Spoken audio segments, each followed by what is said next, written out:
flowers aren't just pretty faces. For thousands of years, they've been used as a visual narrative and language.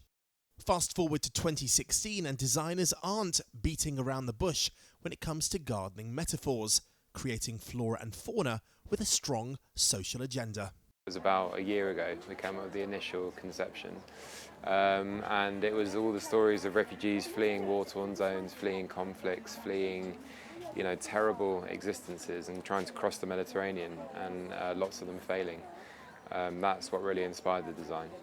Sponsored by the UN High Commissioner for Refugees, the piece is raising awareness of the charity's global campaign, highlighting the need to provide shelter for those escaping conflict and persecution.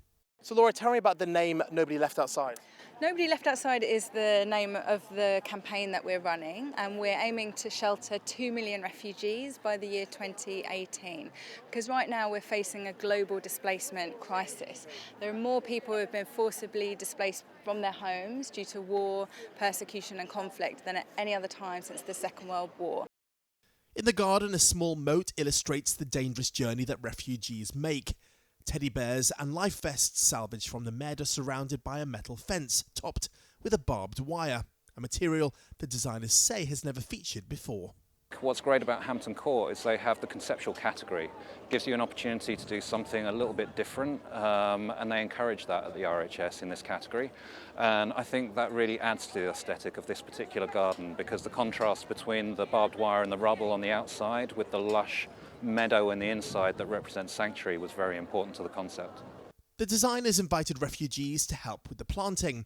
For them, it brought back painful memories, travelling thousands of miles across deserts, mountains and seas. We came last week and did some preparation, designing the flowers and just giving our idea as well how it should look like. I kind of felt emotional because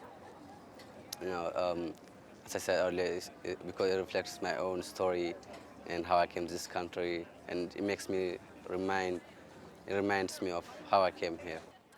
Using the medium of gardening and art, the display offers a powerful social and political message. Now, while the garden evokes feelings of despair and loss, at the same time you'll see flashes of intense colour and beautiful wildflowers that represent feelings of survival, resilience and strength.